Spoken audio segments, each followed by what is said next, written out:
Quand on nous demande quels sont les personnages admirables, inspirants ou préférés de la Bible, beaucoup de noms nous viennent à l'esprit. Parmi eux, celui qui nous vient à l'esprit quand on pense à la foi, c'est Abraham. Nous le connaissons comme un géant de la foi. Cet Abraham est présenté comme le père de la foi dans le chapitre de la foi de l'Épître aux Hébreux. Lorsque la Bible présente quelqu'un comme un tel représentant de la foi, on ne peut s'empêcher de penser à quel point sa foi a dû être précieuse et grande. Cela me rend même envieux. Abraham est un homme de foi, à qui Dieu a dit « Je ferai de toi le père d'une grande nation » et qui, croyant et faisant confiance à cette promesse, a obéi et a quitté la maison de son père pour suivre Dieu. Pourtant, l'Abraham que nous voyons aujourd'hui est un peu différent. Nous ne voyons pas l'image d'un géant de la foi, mais plutôt une situation assez lâche et honteuse. Pour échapper à la crise qui se présente à lui, il montre une facette déconcertante de faiblesse. En méditant sur cette image d'Abraham dans la parole, que nous dit Dieu? Que désire Dieu de nous? J'espère que ce sera un temps de prise de conscience pour nous. Abraham quitte Mamré à Hébron, se déplace vers le Négev et s'installe au pays de Guérar. On dit qu'à cette époque, le pays de Guérar avait une vallée avec un fort courant d'eau. L'eau signifie une terre fertile.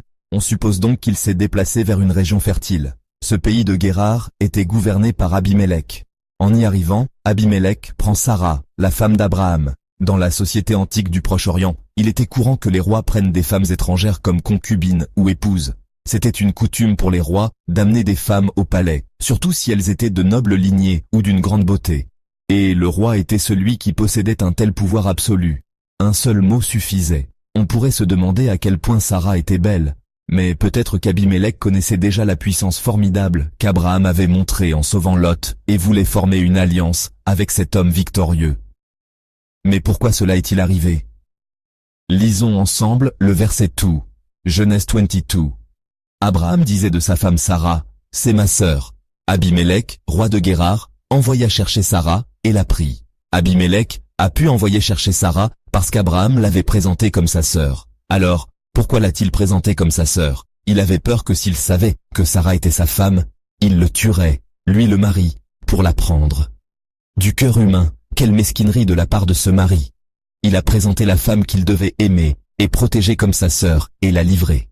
Et que devait ressentir Sarah? Sarah aussi avoue, c'est mon frère. Comment devait être son cœur? Cette nuit-là, Dieu apparaît à Abimélec. Il lui apparaît en rêve et lui dit, « Te voilà mort à cause de la femme que tu as enlevée.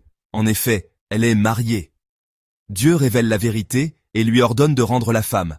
Dieu s'occupe de toute cette situation, l'arrête et y met fin. En observant cette situation et en méditant sur la parole, j'ai eu une prise de conscience. Premièrement, l'être humain est une créature vraiment faible. La parole d'aujourd'hui, cette situation, ne vous semble-t-elle pas familière? Oui, elle l'est. C'est parce que c'est une chose qui s'est déjà produite une fois au chapitre 12. Cela s'est passé exactement de la même manière. Après avoir quitté Charan, Abraham a également dit en Égypte que Sarah était sa sœur. Il avait déjà commis une erreur en mentant, et maintenant nous voyons sa faiblesse alors qu'il commet exactement la même erreur à nouveau.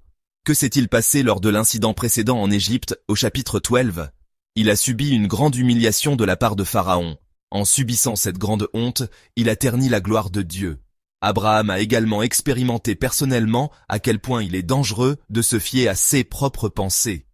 Il a compris combien il est dangereux et insensé d'agir selon la pensée humaine.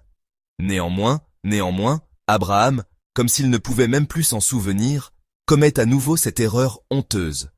Il montre la tendance humaine à répéter le péché. Si vous faites une erreur pour la première fois, il y a place au pardon. Même lorsque nous péchons, il y a ce qu'on appelle des circonstances atténuantes. Mais si vous répétez le péché en connaissance de cause, cela devient un crime grave. De même, en nous, il y a ces natures pécheresses répétitives. La nature pécheresse, corrompue par l'exposition au péché, domine nos cœurs et nous pousse constamment à pécher. C'est pourquoi nous devons nous examiner nous-mêmes en profondeur dans de telles situations. Nous devons constamment vérifier les péchés répétitifs en nous par la parole de Dieu, la prière et notre relation avec Dieu. Nous devons nous efforcer de vivre une vie de sanctification totale, afin que notre vieil homme, notre vieille nature, ne nous domine pas.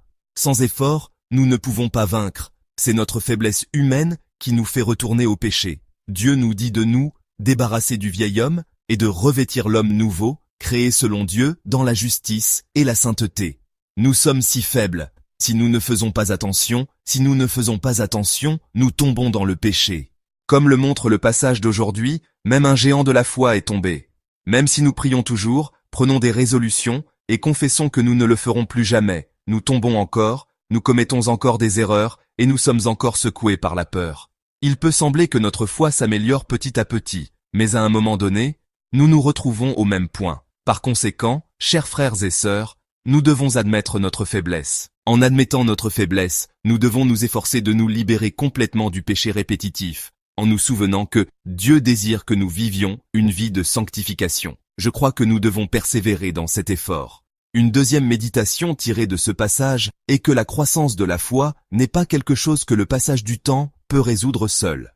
Au chapitre 12, Abraham avait 75 ans lorsqu'il a quitté Charan. C'est à ce moment-là qu'il a commis l'erreur de faire passer Sarah pour sa sœur. Maintenant, il a environ 99 ans. Environ 24 ans se sont écoulés. Au cours de ces 24 ou 25 ans, Abraham a été formé par Dieu et a acquis de nombreuses expériences. Et pourtant il commet la même erreur. Le même mensonge s'est répété. Bien sûr, cela ne veut pas dire que les 24 dernières années d'Abraham ont été vaines. Bien qu'il y ait pu y avoir diverses circonstances, il est possible que la foi grandisse avec une longue vie de foi. Mais l'important est que le temps seul ne garantit pas la croissance de la foi. La croissance de notre vie de foi se produit lorsque nous reconnaissons la grâce et l'intervention de Dieu et que nous marchons dans l'obéissance. Cela ne se produit pas seulement avec le temps. Si nous passons notre temps dans une simple activité religieuse, sans reconnaître la grâce, l'intervention et la providence de Dieu, et sans obéir, notre foi ne peut pas grandir. Lorsque la peur est apparue, il aurait dû se confier à Dieu. Mais Abraham ne l'a pas fait. Cette image de ne pas se confier à Dieu n'était qu'une coquille vide. Abraham manquait encore de maturité. Cependant, Dieu est quand même intervenu dans sa vie, s'est impliqué et l'a protégé. Nous pouvons donc savoir ceci. La clé de la croissance de la foi n'est pas entre mes mains, mais entre les mains de Dieu. Par conséquent, nous devons atteindre la croissance de notre foi par Dieu. Troisièmement, la solution aux problèmes difficiles vient de la volonté de Dieu. Face à une situation difficile, Abraham a utilisé ses propres stratégies humaines de survie. Mais quel en a été le résultat? Il a échoué lamentablement. Si nous vivons selon les stratégies humaines, par nos propres forces, nous ne pourrons jamais produire un bon résultat. Nous avons vu que cela ne produit que de mauvais résultats. Le fait est que, si nous essayons de résoudre les problèmes difficiles avec des méthodes mondaines et humaines, rien de bon ne peut en sortir. Nous disons parfois que nous vivons nos propres vies. Nous pensons souvent que nous contrôlons nos vies. Alors nous remplissons notre vie de notre propre histoire. Mais, chers frères et sœurs, c'est à ce moment-là que les difficultés nous arrivent. C'est lorsque nous essayons de vivre nos vies comme notre propre histoire que nous rencontrons des difficultés. Nous devons nous en souvenir. Nous ne sommes pas des gens qui vivent selon leurs propres histoires, mais des gens qui vivent selon l'histoire de Dieu. Dieu ne nous abandonne pas lorsque nous sommes en difficulté. Nous pouvons tomber comme Abraham en vivant nos vies. Nous pouvons être exposés au péché. Nous pouvons nous décourager. Mais ce que nous devons retenir, c'est que Dieu était là, à l'endroit où ce géant de la foi est tombé. Dieu a résolu la situation la même. De même, ce dont nous avons besoin, c'est de l'intervention de Dieu, de la grâce de Dieu et de l'œuvre de Dieu. Abimelech a pris Sarah, mais il n'a pas pu s'approcher d'elle. Pourquoi? Parce que Dieu l'en a empêché cette nuit-là. Nous devons reconnaître que la croissance de notre foi, notre protection, et en fin de compte, tous les aspects de notre vie nécessitent l'intervention de Dieu. Il n'y a rien dans nos vies que nous puissions accomplir par nos propres forces. Résoudre les problèmes, restaurer les relations, le pardon des péchés, tout cela, ce sont des choses que nous ne pouvons pas faire par nous-mêmes. Seul Dieu peut les faire. Chers frères et sœurs bien-aimés, j'espère que nous pourrons admettre notre faiblesse.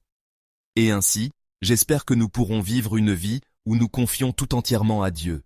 Une vie qui cherche la grâce de Dieu en toutes choses, une vie qui reconnaît l'intervention de Dieu en toutes choses.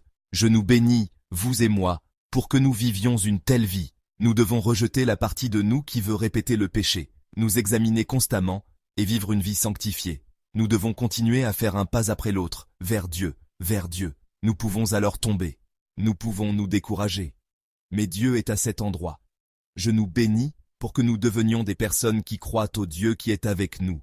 au Dieu qui aide dans ce moment, au Dieu qui résout toutes choses.